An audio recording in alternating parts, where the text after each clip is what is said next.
जय हिंद, नमस्कार साथियों। मैं अभिषेक आप सभी का हार्दिक स्वागत करता हूं। उम्मीद करता हूं सभी लोग स्वस्थ होंगे। जैसे कि आपने थंबनेल में देखा होगा कि आज की इस क्लास में हम हिस्ट्री से बौद्ध धर्म के बारे में इस क्लास में संपूर्ण समझेंगे और जानेंगे। और इसके बाद एक अगली और क्लास हम लेंगे जो कि एसएससी सीजीएल जैसे CHSL, CPO, MTS, Delhi police, UPP ये अन्य सभी एग्जामों में जो भी बौद्ध धर्म से रिलेटेड प्रीवियस ईयर क्वेश्चन पूछे गए हैं उन सभी क्वेश्चनों को इस क्लास में हम एमसीक्यू क्वेश्चन टाइप से हम उन्हें सॉल्व करेंगे। उम्मीद करता हूँ जितने भी लोग नए होंगे इस चैनल पे, अगर आपको ये क्लास पसंद आती है तो लाइक जरूर करेंगे और सब्सक्राइब करना नहीं भूलेंगे। तो बौद्ध धर्म के बारे में जानते हैं। तो बौद्ध धर्म के संस्थापक कौन थे? तो गौतम बुद्ध को जाना जाता है। बौद्ध धर्म यह एक प्रकार का दर्शन है या धर्म है। संस्कृत में इसे हम श्रावक कहते हैं और पाली भाषा में इसे शावक कहते हैं। बौद्ध धर्म की भाषा क्या थी, यहाँ से हम क्लियर करते चलेंगे। बौद्ध धर्म की भाषा जो थी वो पाली थी। पाली में इसे शावक कहते हैं और संस्कृत में इसे श्रावक कहते हैं। इसका अर्थ क्या होता है? तो सुनने वाला। इसका अर्थ क्या होता है? सुनने वाला या शिष्य भी कह सकते हैं। इस शब्द का प्रयोग सर्वप्रथम बौद्ध धर्म और जैन धर्म में किया गया था। बौद्ध धर्म के संस्थापक गौतम बुद्ध थे, जिन्हें हम शाक्य मुनि, तथागत या शाक्य सिंह के नाम से भी जानते हैं। काफी बार प्रीवियस ईयर क्वेश्चन पूछे जाते हैं कि गौतम बुद्ध का अन्य एक नाम क्या था। 4 विकल्प दिए जाते हैं, उनमें से एक जरूर रहता है कोई न कोई इनका, तथागत, शाक्य सिंह या शाक्य मुनि। काफी बार शाक्य मुनि ही पूछा जाता है। गौतम बुद्ध ने बौद्ध धर्म की स्थापना जो थी वो छठी शताब्दी में की थी। पहली बात हम यहाँ पे जानेंगे कि गौतम बुद्ध का जन्म कब हुआ था। तो 563 ईसा पूर्व में हुआ था। अब यहाँ पे काफी कंफ्यूजन होता है ईसा पूर्व और ईसवी के बारे में। इसके लिए हम जानेंगे, जब हम हिस्ट्री की एक प्लेलिस्ट बना देंगे उसमें से आप स्टार्टिंग से क्लासेस देखते जाएंगे तो उसमें और क्लियर होगा। अभी हम जान लेते हैं ईसा पूर्व और ईसवी क्या है। तो ईसा मसीह के जन्म से पहले के समय को हम ईसा पूर्व कहते हैं और ईसा मसीह के जन्म के बाद के समय को हम ईसवी कहते हैं। ये इतना क्लियर हुआ आपको? तो गौतम बुद्ध का जन्म कब हुआ था? तो 563 ईसा पूर्व में लुम्बिनी में हुआ था, जो कि वर्तमान में नेपाल देश में हमारे पड़ोसी देश में पड़ता है। बौद्ध धर्म था यह काफी देशों में प्रचलित हुआ है, वो हम अभी आगे चल के देखेंगे। बौद्ध धर्म को किन्होंने प्रचार किया, किन्होंने इसकी स्थापना की? तो गौतम बुद्ध ने किया। इनका जन्म 563 ईसा पूर्व में लुम्बिनी में, जो कि वर्तमान नेपाल में है, वहां हुआ। इन्हें बोध गया में ज्ञान की प्राप्ति हुई थी, जिसके बाद इन्होंने सारनाथ में जाकर अपना प्रथम उपदेश दिया था। जन्म तो लुम्बिनी में हुआ है, काफी बार मृत्यु भी पूछी जाती है, तो कुशीनगर में हुआ था। और इनके बचपन का नाम क्या था? तो सिद्धार्थ, पिता का नाम शुद्धोधन था। आगे चल के इन सभी को हम पॉइंट्स को देखते जाएंगे। प्रथम उपदेश इन्होंने सारनाथ में दिया था और इनको ज्ञान की प्राप्ति बोध गया में हुई थी। काफी समय इन्होंने, कहा जाता है कि बिना कुछ खाए पिए घोर तपस्या की थी। इसके बारे में आगे देखेंगे। तो इनके महापरिनिर्वाण कब हुआ था, मतलब इनकी मृत्यु कब हुई थी? तो 483 ईसा पूर्व में कुशीनगर, जो कि भारत में, इनकी मृत्यु हुई थी। इनके महापरिनिर्वाण के अगले 5 शताब्दी में बौद्ध धर्म पूरे भारतीय उपमहाद्वीप में फैल गया था और अगले 2000 वर्षों के मध्य पूर्वी और दक्षिण पूर्वी एशिया में फैल गया था। जिसमें से कौन कौन से देश शामिल थे? तो चीन, Japan, Vietnam, Thailand, Myanmar, Bhutan, Sri Lanka, Cambodia, Mongolia, Laos, Singapore, दक्षिण कोरिया एवं उत्तर कोरिया समेत कुल 13 देश जो थे वो बौद्ध धर्म के प्रमुख धर्म अपना मानते थे। उसके बाद आते हैं हम दक्षिण पूर्व एशिया में। तो कौन कौन से देश थे? तो Bharat, Nepal, America, Australia, Indonesia, रूस, ब्रुनोई, मलेशिया आदि इन सभी देशों में करोड़ों बौद्ध के अनुयायी जो थे वो शामिल थे। यहाँ पे हम से देख सकते हैं एक तस्वीर के माध्यम से कि थाईलैंड में एक भिक्षु जो है वह बौद्ध प्रतिमा के सामने ध्यान लगा रहा है। ठीक है, यहाँ पे देखेंगे, आगे देखेंगे गौतम बुद्ध के बारे में अब थोड़ा हम जानेंगे। पहले यहाँ पे तो हमने क्लियर कर लिया कि बौद्ध धर्म के संस्थापक कौन थे, कैसे हुआ। अब जानते हैं कि बौद्ध धर्म की स्थापना कैसे हुई, इसके बारे में थोड़ा चर्चा कर लेते हैं। तो बौद्ध धर्म में कहा जाता है कि जब गौतम बुद्ध का जन्म हुआ था, एक ऋषि ने इनके पिताजी से कहा था, जिनका नाम शुद्धोधन था इनके पिता का नाम, उनसे कहा था कि भगवान जो बुद्ध थे, गौतम बुद्ध को, यह अन्य सभी से अलग थे थोड़ा, ये काफी चिंतन में लगे रहते थे। इसीलिए इनके पिता ने इनके लिए एक अलग सा, इनके पिता राजा थे, इनके लिए एक अलग सा कक्ष बनवाए थे, इनके लिए अलग से नौकर चाकर की व्यवस्था की गई थी। पर कहा जाता है कि एक समय गौतम बुद्ध जो थे वो बाहर शहर पर निकले, तो इन्होंने 4 प्राणियों को देखा था, ठीक है, 4 आदमी को देखा था, जिसके बाद इन्होंने गृह त्याग का इनका कारण बना था, जिसमें से कौन कौन से थे? एक बूढ़ा आदमी था, एक बीमार आदमी था, एक मृत व्यक्ति था और एक सन्यासी था। गौतम बुद्ध ने जब देखा कि एक बूढ़ा आदमी है तो उन्होंने चिंतन किया कि आदमी बूढ़ा क्यों हुआ। उसके बाद आगे चल के उन्होंने देखा तो एक आदमी उन्हें बीमार दिखा, तो उन्होंने सोचा आदमी बीमार क्यों हुआ। इसी प्रकार एक मृत व्यक्ति देखा और एक सन्यासी देखा। तीनों ने जब रथ से अपने सैर पे निकले थे तो इनका एक सारथी था जिसका नाम छंदक था, उसे हम छंदक कहते थे।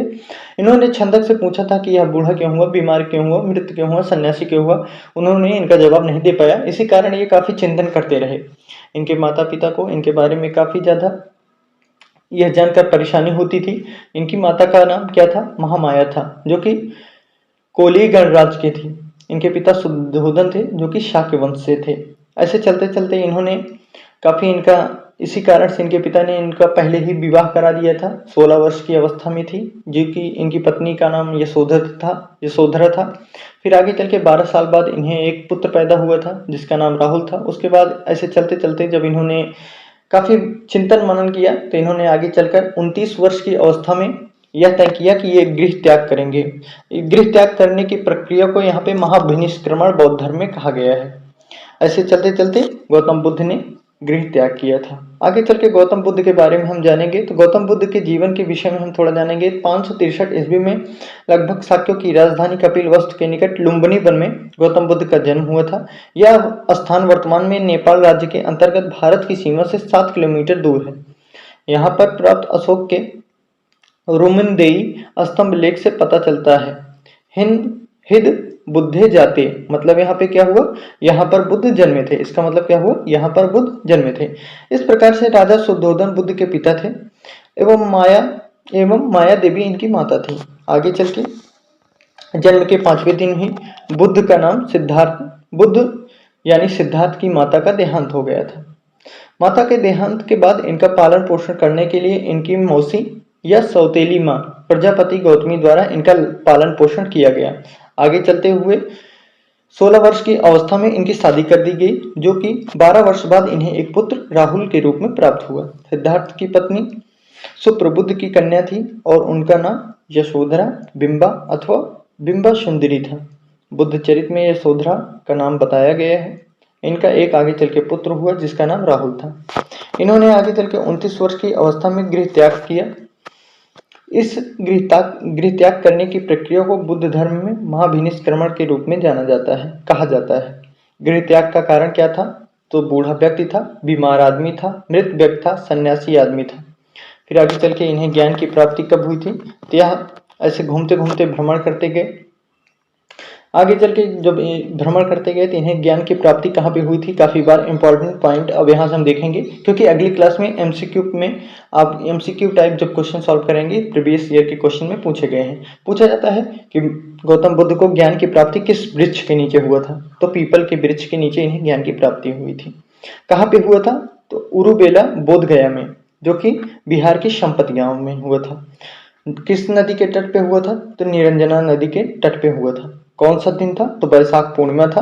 वैशाख पूर्णिमा आगे हम आपको बताएंगे बुद्ध धर्म में क्यों काफी महत्वपूर्ण है, क्योंकि इसी दिन भगवान बुद्ध को ज्ञान की प्राप्ति हुई, इसी दिन जन्म हुआ था और इसी दिन इन्हें मृत्यु भी हुई थी इनकी। इस घटना को क्या कहा जाता है? ज्ञान की प्राप्ति जो हुई थी बौद्ध धर्म में, इस घटना को संबोधि के नाम से जाना जाता है।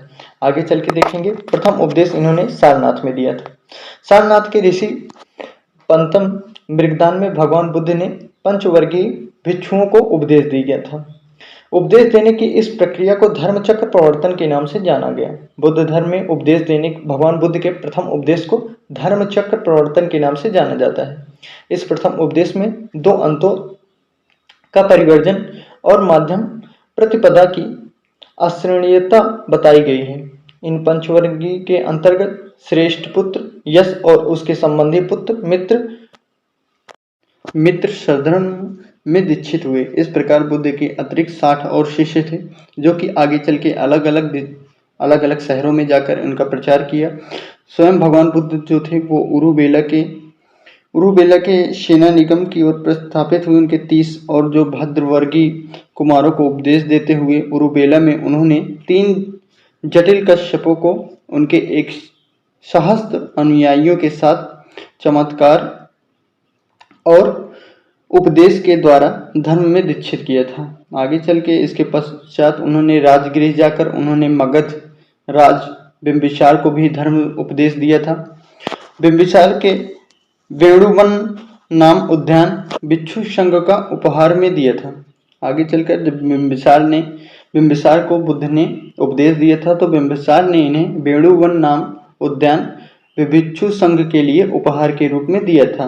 सबसे ज्यादा उपदेश अगर पूछा जाए कि गौतम बुद्ध ने कहाँ पे दिया था तो इसका राइट आंसर क्या हो जाएगा, इन्होंने सर्वाधिक उपदेश जो था वो श्रावस्ती में दिया था और अंतिम उपदेश जो था कुशीनगर में दिया था जो सुभद्रा को दिया था। अच्छा, बौद्ध धर्म की भाषा काफी बार पूछी जाती है, कौन सी भाषा है, तो बौद्ध धर्म की भाषा क्या है, पाली भाषा है। सर्वाधिक वर्ष कहाँ बिताए थे गौतम बुद्ध ने, तो श्रावस्ती में बिताए थे। श्रावस्ती में सर्वाधिक उपदेश दिए थे तो सर्वाधिक वर्ष बिताए थे। ऐसे याद करेंगे कि जहाँ पे आदमी ज्यादा दिन रहता है वहीं पे ज्यादा रहेगा तो उपदेश ही देगा। तो सर्वाधिक उन्होंने अपना वर्ष जो था वो श्रावस्ती में बिताया था और सर्वाधिक उपदेश भी श्रावस्ती में दिया था। अंतिम उपदेश कहाँ दिया था, कुशीनगर में दिया था। भाषा कौन सी थी, पाली थी, भाषा पाली थी।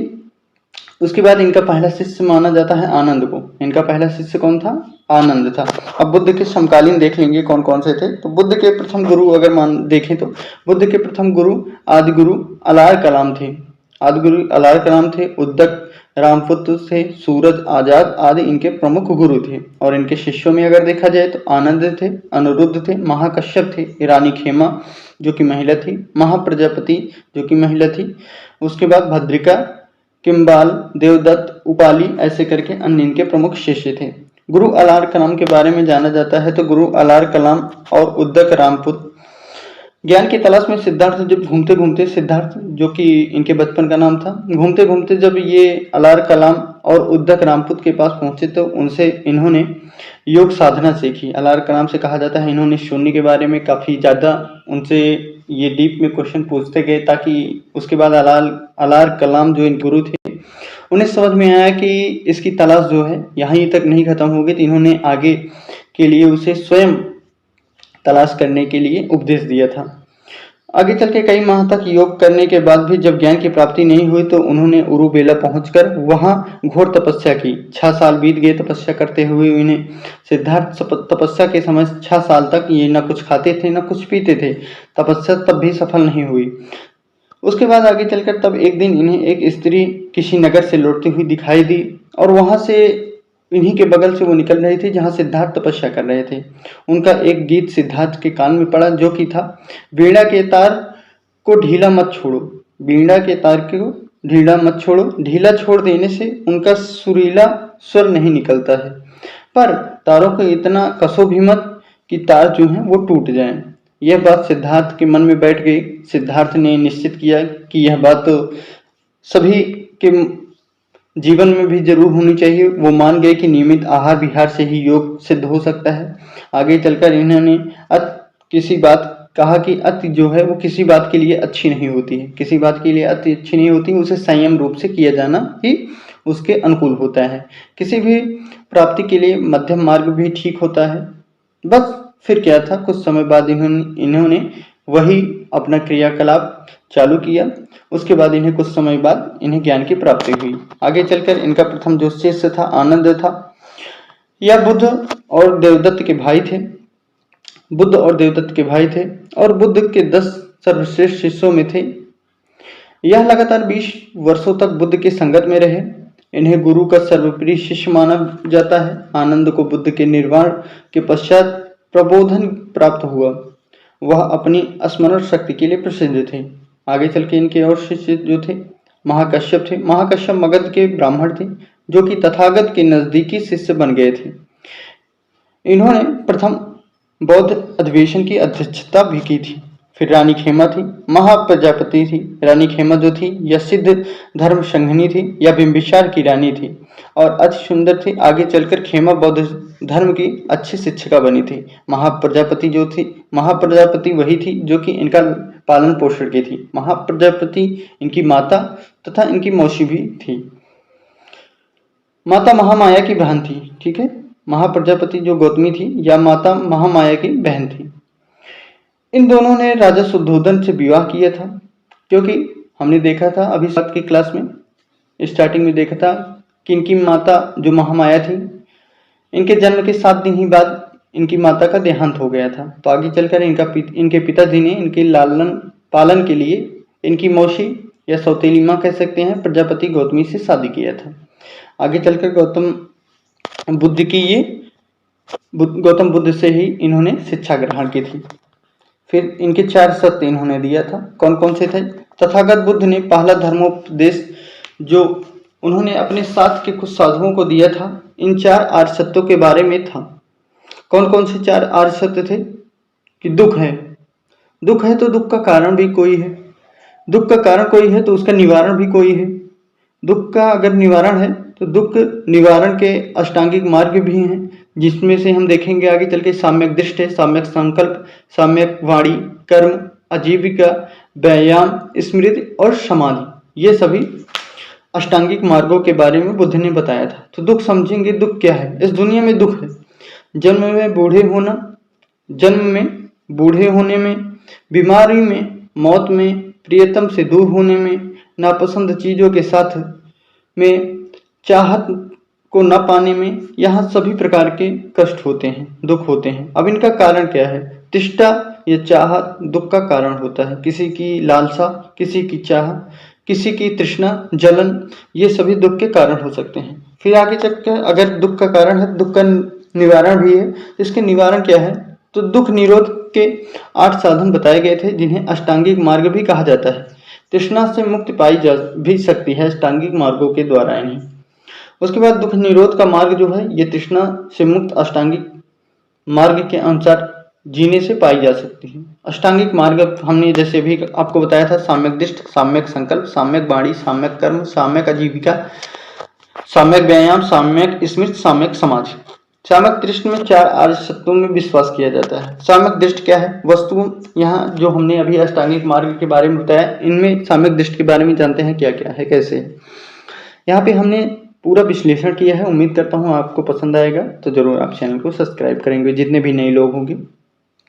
साम्यक दृष्टि वस्तुओं के यथार्थ स्वरूप को जानना, यह साम्यक दृष्टि होता है। किसी भी वस्तु या किसी भी चरित्र के बारे में यथार्थ रूप से जानना, उसके स्वरूप को पहचानना ही साम्यक दृष्टि होती है।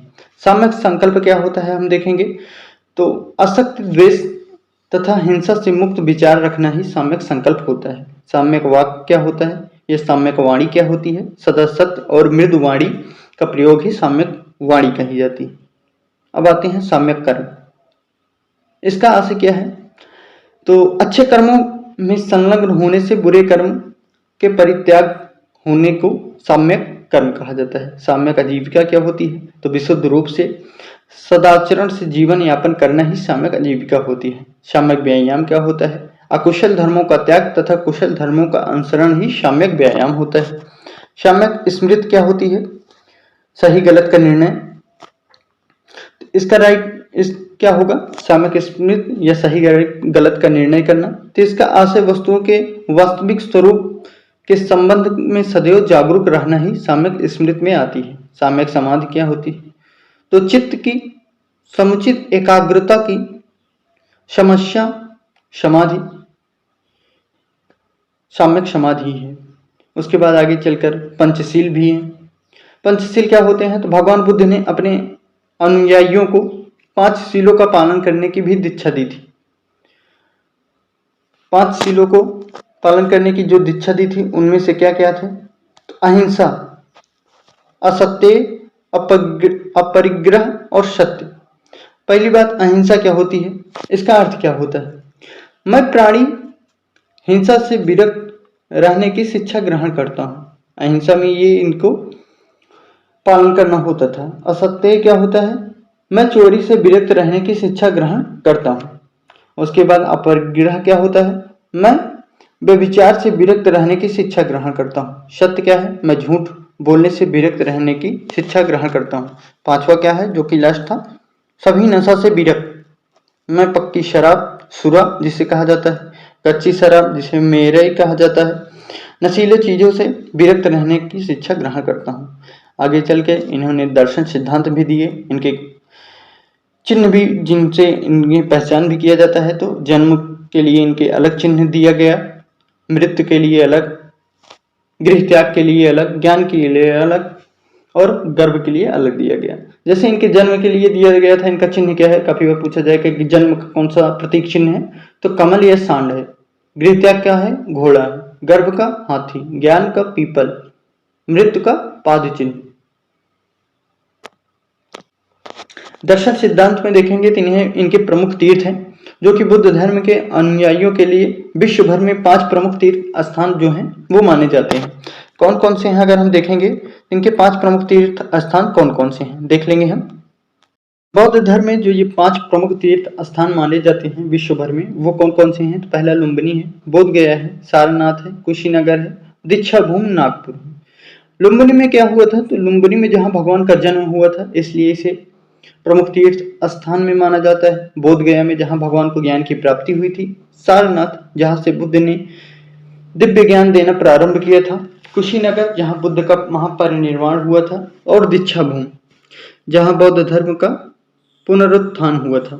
इन सभी 5 स्थानों को बौद्ध धर्म में इनके 5 पवित्र स्थान माने जाते हैं। ठीक है, आगे चल के हम देख लेंगे। इनके त्रिरत्न भी दिए थे, जिसमें है बौद्ध, धम्म और संघ। इनकी संगतियां भी हुई थी, 4 संगतियां हुई थी। पहले हम जान लेते हैं लुम्बिनी। लुम्बिनी में आते हैं माया देवी मंदिर, लुम्बिनी नेपाल में है।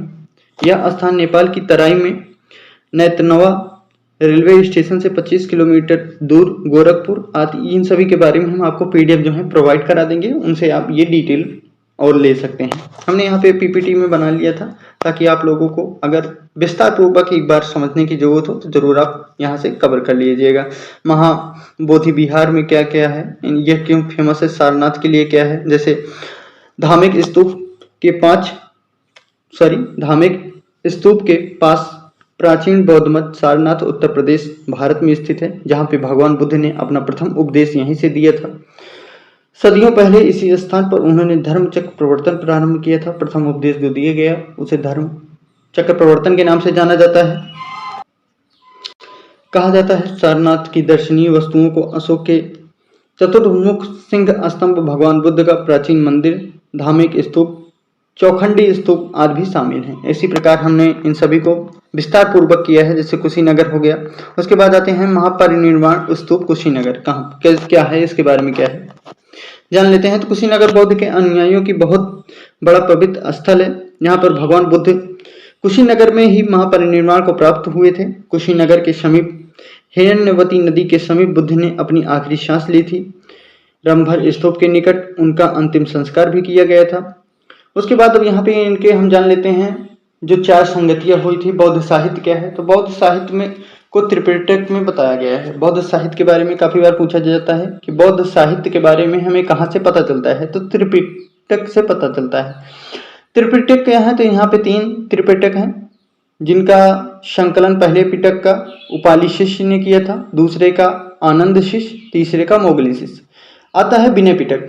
विनय पिटक पहला पिटक है जिसका संकलन उपाली शिष्य ने किया था। फिर आता है सुत्त पिटक। सुत्त पिटक का संकलन आनंद शिष्य ने किया था। फिर आता है अभिधम पिटक। अभिधम पिटक का संकलन किन्होंने किया था, तो मोगली शिष्य ने किया था। आते हैं फिर यहीं पे सुत्त पिटक, जिसका संकलन आनंद शिष्य ने किया था। इसी में गाय को अघन्या, वनंदा, सुखदा भी कहा गया है। सुत्त पिटक 5 भागों में विभाजित किया गया, जिसे खुंदक निकाय, आगुंतर निकाय, दीर्घ निकाय, मध्यम निकाय, संयुक्त निकाय भी कहा जाता है। काफी बार जातक कथाएं के बारे में आपने कहीं न कहीं सुना होगा। जातक कथाएं के बारे में हमें कहाँ से पता चलता है, तो खुंदक निकाय से ही हमें जातक कथाएं के बारे में पता चलता है। जो बौद्ध के जन्म से पूर्व की घटना है, इसमें कुल संख्या 549 है। उसके बाद आपने 16 महाजनपदों के बारे में भी सुना होगा। यह हमें बौद्ध धर्म के सुत्त पिटक से आगुंतर निकाय से पता चलता है। 16 महाजनपदों के बारे में हमने त्रिरत्न के बारे में देखा, जो कि कौन कौन से थे, बौद्ध थे, धम्म थे, संघ थे। उसके बाद बौद्ध संगतियां आ जाती हैं। तो यहाँ पे टोटल कितनी बौद्ध संगतियां हुई थी, तो 4 बौद्ध संगतियां हुई थी, जो कि पहली बौद्ध संगति कब हुई थी, तो 483 BC में हुई थी।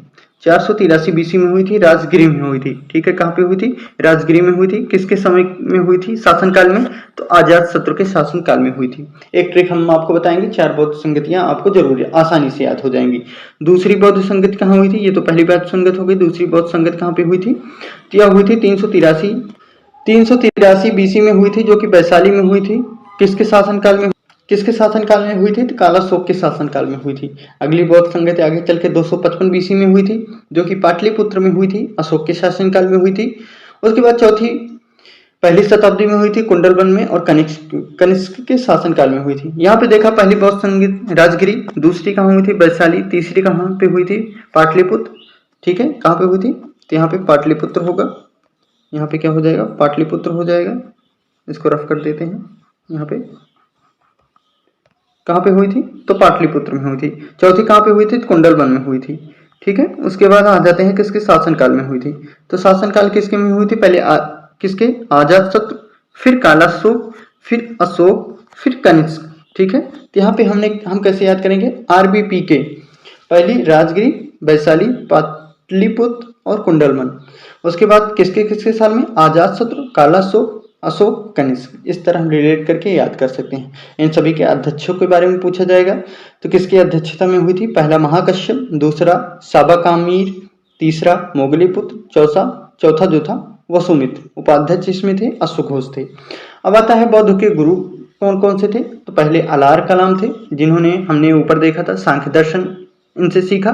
दूसरे रुद्रक राम पुत्रम थे, जिनसे बुद्ध ने योग दर्शन सीखा। तीसरे बृहस्पति थे, जिनसे गौतम बुद्ध ने वैदिक दर्शन सीखा। फिर आगे चल के बौद्ध मठ के बारे में जान लेते हैं। तो लद्दाख में जैसे हेमिस मठ, थिक्से मठ, ये सभी फेमस हैं। आगे चल के सिक्किम में जैसे रूमटेक मठ और लिंगडम मठ, ये फेमस है सिक्किम में। हिमाचल प्रदेश में इसी प्रकार तांबो, ससुर, मैक्लोडगंज, ये सभी हिमाचल प्रदेश के मठ जो हैं फेमस हैं। उसके बाद अरुणाचल प्रदेश में तवांग मठ, कर्नाटक में बेलकुप्पे मठ, ये सभी फेमस है। और अगर पूछा जाए, कहीं पे पूछा गया है कि बौद्ध धर्म का सबसे बड़ा मठ कहाँ पे है और कौन सा है, तो सबसे बड़ा मठ जो है वो तवांग मठ है, जो कि अरुणाचल प्रदेश में है। बौद्ध पुस्तकें कौन कौन सी हैं? तो बौद्ध चरित है, उसके बाद सौराद नंदन है, वज्रश्रुति है, जिसे अश्वघोष ने लिखा था। आगे चल के विभाषा शास्त्र पुस्तक भी है, जिसे विश्वामित्र ने किया था। पहली मानव पूजी प्रतिमा अगर पूछी जाए कि पहली कौन सी प्रतिमा थी जिसे मानव ने पूजना शुरू किया था, तो बुद्ध की प्रतिमा थी। काफी बार पूछा जाएगा कि यह बुद्ध की प्रतिमा किस शैली में बनाई गई थी, तो गांधार शैली में ये बनाई गई थी। बुद्ध शिक्षा केंद्रों में कौन कौन से फेमस थे? तो तक्षशिला था, वल्लभी था, विक्रमशिला था और नालंदा था। उसके बाद बौद्ध की मान्यताएं क्या क्या थी? तो आत्मा नहीं मानते थे। बौद्ध की मान्यताएं क्या क्या हैं? तो बौद्ध भिक्षु जो थे वो आत्मा को नहीं मानते थे, वो कर्मकांड को नहीं मानते थे, वो वर्ण व्यवस्था जात व्यवस्था को भी नहीं मानते थे, परंतु वह पुनर्जन्म को मानते थे। वो मानते थे कि मृत्यु के बाद पुनर्जन्म जरूर होता है, परंतु वो आत्मा, कर्मकांड और जाति या वर्ण व्यवस्था को नहीं मानते थे। इसी तरह आगे चल के हमने जैसे स्टार्टिंग में आपको बताया था कि वैशाख पूर्णिमा बौद्ध के लिए सबसे बड़ा त्योहार होता है। ठीक है, तो काफी बार पूछा जाएगा बौद्ध धर्म में सबसे बड़ा त्योहार कौन सा है, तो यह होता है किस दिन? वैशाख पूर्णिमा को बौद्ध धर्म का सबसे बड़ा त्योहार होता है। उम्मीद करता हूँ ये सभी जानकारी आपको समझ में आई होगी, पसंद आई होगी। आपने बौद्ध धर्म से संबंधित सभी जानकारियों को कवर किया होगा। अगर आपको इस क्लास से कुछ सीखने को मिला तो जरूर चैनल को सब्सक्राइब और लाइक करेंगे। मिलते हैं अपनी अगली क्लास में, तब तक के लिए जय हिंद, जय भारत।